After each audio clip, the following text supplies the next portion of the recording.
सय वर्षै बाँचिन्थ्यो तिमी आए परानै भरिन्थ्यो तिमीलाई पाए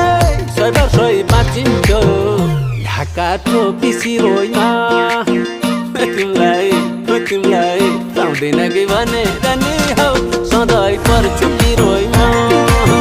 तिमीलाई पाउँदैन कि भनेर नि हौ सधैँ पर्छु